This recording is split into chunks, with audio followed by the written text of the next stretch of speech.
जय श्री गणेश। कैलाश पर भगवान शिव एवं पार्वती का विहार।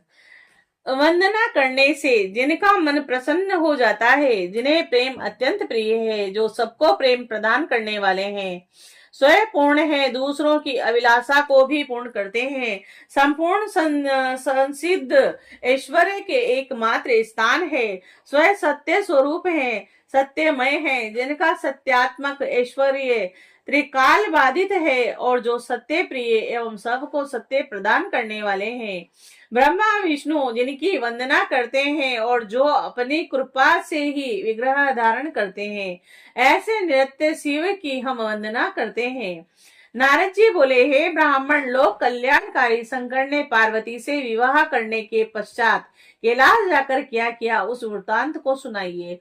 और जिस पुत्र के निर्मित आत्माराम होते हुए भी उन्होंने पार्वती से विवाह किया, उन आत्माराम शिव को किस प्रकार पुत्र उत्पन्न हुआ। देवताओं का कल्याण करने वाले हैं ब्राह्मण, तारकासुर का वध किस प्रकार हुआ, मेरे ऊपर कृपा करके सारी बात विस्तार से कहिए।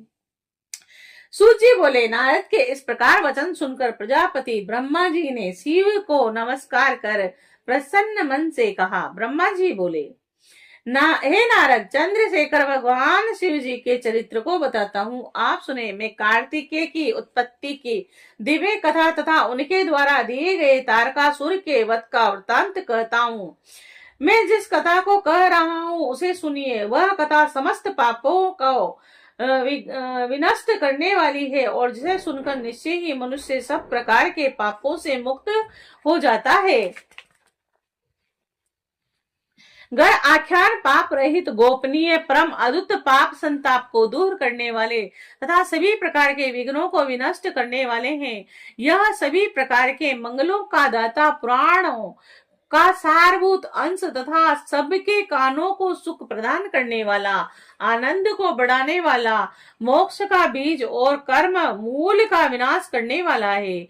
और शिवजी शिवा से विवाह कर कैलाश पर आकर अत्यंत शोभित हुए और देवगणों के कार्य साधन का विचार करने लगे। उन्होंने तारकासुर के द्वारा दी गई अपने भक्तों की पीड़ा के विषय में विचार किया। इधर शिवजी जब कैलाश पर पहुंचे तब उनके गण प्रसन्न होकर उनको नानाविध सुख प्रदान करने लगे। शिवजी के कैलाश पहुंचते ही महान उत्सव होने लगा। सब देवगण प्रसन्न मन होकर अपने अपने स्थान को चले गए। उसके बाद महादेव सदाशिव और गिरी कन्या शिवा को साथ लेकर महादिव्य मनोहर एवं निर्जन स्थान में चले गए। वहां उन्होंने रति को बढ़ाने वाली सैया का निर्माण कर उसे पुष्प तथा चंदन से शोभित किया और उस अद्भुत मनोहर सैया के समीप नाना प्रकार की भोग सामग्री भी व्यवस्थित स्थापित कर दी और उस सैया पर मान देने वाले भगवान शंभु पार्वती के साथ देवताओं के वर्ष पर परिमाण के अनुसार 1000 वर्ष तक विहार करते रहे। भगवती पार्वती के अंग के स्पर्श मात्र से भगवान सदाशिव लीला पूर्वक मूर्छित हो गए और भगवती पार्वती भी भगवान शिव के स्पर्श से मूर्छित हो गई और इस प्रकार उन्हें दिन रात का ज्ञान नहीं रहा। ए अनघ लोक धर्म का प्रवर्तक करने वाले शिव जी के भोग में प्रवृत्त होने पर उन दोनों का लंबा समय भी क्षण मात्र में बीत गया। और हे तात, एक समय इंद्र आदि सब देवता मेरु पर्वत पर एकत्र होकर विचार करने लगे। देवता बोले, यद्यपि शिव योगेश्वर निर्विकार आत्मा राम तथा माया रहित है, फिर भी हम लोगों के कल्याण के लिए भगवान शंकर ने विवाह किया है, किंतु अब तक उनको कोई पुत्र नहीं हुआ और इसका कारण ज्ञात नहीं हो रहा है। वे भगवान देवेश्वर विलंब क्यों कर रहे हैं। ब्रह्मा जी बोले, इसी बीच देव दर्शन नारद से देवताओं ने शिवा और शिव के परिमित भोग काल को जाना और जब उनके भोग काल को दीर्घकालीन जानकर देवता बड़े चिंतित हुए। फिर मुझ ब्रह्मा को आगे करके वे विष्णु के समीप गए और मैंने नारायण को प्रणाम कर सारा अभिष्ट वृतांत उनसे निवेदित किया। देवता लोग तो चित्र लिखित पूतलिका के समान खड़े रहे और हे नारायण, योगेश्वर शंकर जी देवताओं के वर्ष के परिमाण के अनुसार 1000 वर्ष प्रयत्न विहार प्रायण है। और भगवान विष्णु बोले, हे जगत के विधाता, चिंता करने की आवश्यकता नहीं है, सब कुछ कल्याणकारी ही होगा। हे देवेश, आप महाप्रभु शंकर की शरण में जाइए। जो मनुष्य प्रसन्न मन से शंकर की शरण में जाते हैं, हे प्रजापति शंकर के उन अन्य भक्तों को कहीं से कोई भय नहीं होता। हे विदे, उनके श्रृंगार का रस भंग समय से होगा, अभी नहीं। जो कार्य ठीक समय में किया जाता है वही सफल होता है, अन्यथा नहीं। भगवान शंकर के अभिष्ट को भंग करने में कौन समर्थ है? 1000 वर्ष पूर्व होने पर भी वे स्वयं निवृत्त हो जाएंगे। जो रति को भंग करता है उसे जन्म जन्मांतर में स्त्री तथा पुत्र से वियोग प्राप्त होता है, और उस भेद करता पुरुष का ज्ञान नष्ट हो जाता है, कीर्ति नष्ट हो जाती है और वह दरिद्र हो जाता है। अंत में वह 1,00,000 वर्ष तक काल सूत्र नामक नरक में रहता है। और इसी कारण महामुनिंद्र दुर्वासा को स्त्री से वियोग हुआ। फिर उन्होंने दूसरी मंगलमय कर कमलों वाली स्त्री को प्राप्त करके वियोग जन्य दुख को दूर किया, और दूत्राची पर आसक्त कामदेव को बृहस्पति के द्वारा मना करने पर बृहस्पति को पत्नी हरण का दुख मिला। फिर उन्होंने शिव जी की आराधना कर तारा को प्राप्त किया, और जिससे उनकी विरह व्यथा दूर हुई। महर्षि गौतम ने मोहिनी से में आसक्त चंद्रमा को वियुक्त किया, और इस कारण उनका स्त्री से वियोग हुआ। हालांकि हालिक को वृक्षली में कामासक्त देखकर हरिश्चंद्र द्वारा निषेध किए जाने पर उन्हें विश्वामित्र का कोप भाजन बनना पड़ा, और वह स्त्री पुत्र और राज्य से भी अच्युत हो गए। फिर उन्होंने शिव आराधना कर इस कष्ट से छुटकारा प्राप्त किया। वृक्षली में आसक्त हुए द्विज श्रेष्ठ अजामिल को तथा उस वृक्षली को भय के कारण किसी देवता ने भी मना नहीं किया। निषेक वीर्य सिंचित से सब कुछ साध्य है। यह विधेय निषेक बलवान है और निषेक ही फल देने वाला है। उस निषेक का कौन निवारण कर सकता है? शंकर जी के भोग का वह काल देवताओं के वर्ष से 1000 वर्ष प्रयत्न का था।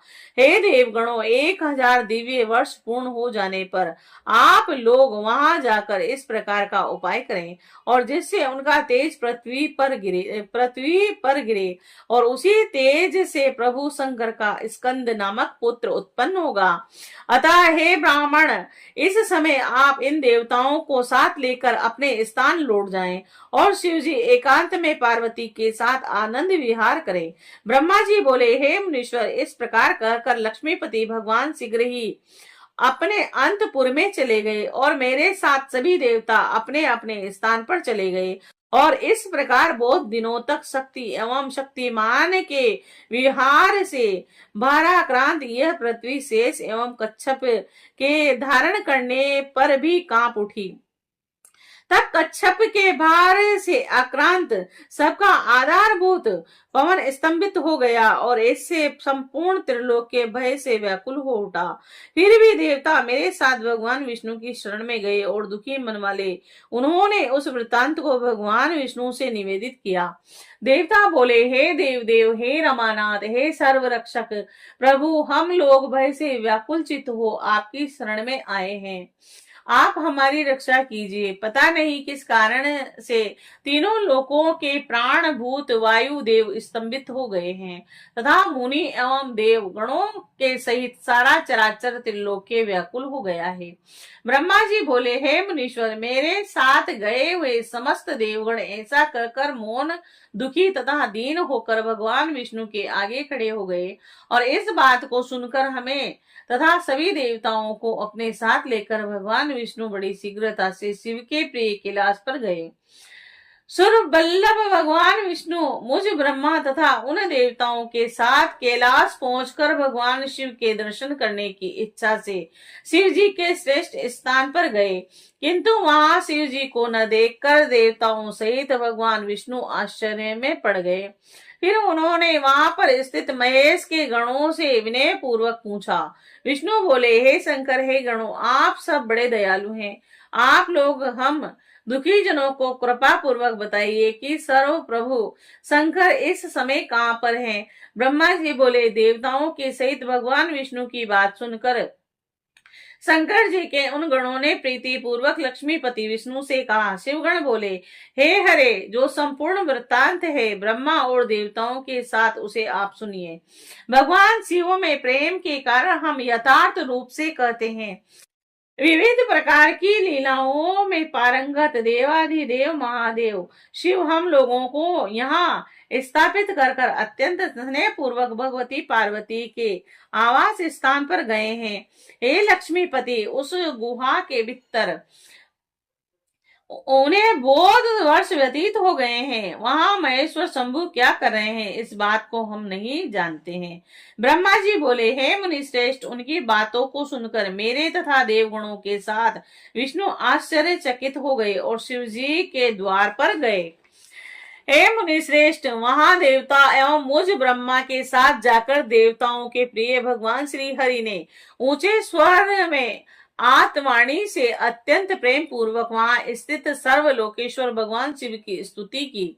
विष्णु बोले, हे महादेव, हे परमेश्वर, आप गुहा के भीतर क्या कर रहे हैं। तारकासुर से पीड़ित आपकी शरण में आए हुए हम सभी देवताओं की रक्षा कीजिए। हे मुनीश्वर, इस प्रकार मुझ ब्रह्मा तथा देवताओं के सहित विष्णु ने शिव की अनेक प्रकार से स्तुति की। इस समय तारकासुर से पीड़ित देवताओं सहित श्री हरि अत्यंत विलाप करके रोने लगे। हे मुनीश्वर, तारकासुर से पीड़ित हुए देवताओं के आर्तनाद और शिव की स्तुति के मिश्रित होने से उस समय दुख भरा महान कोलाहल हुआ।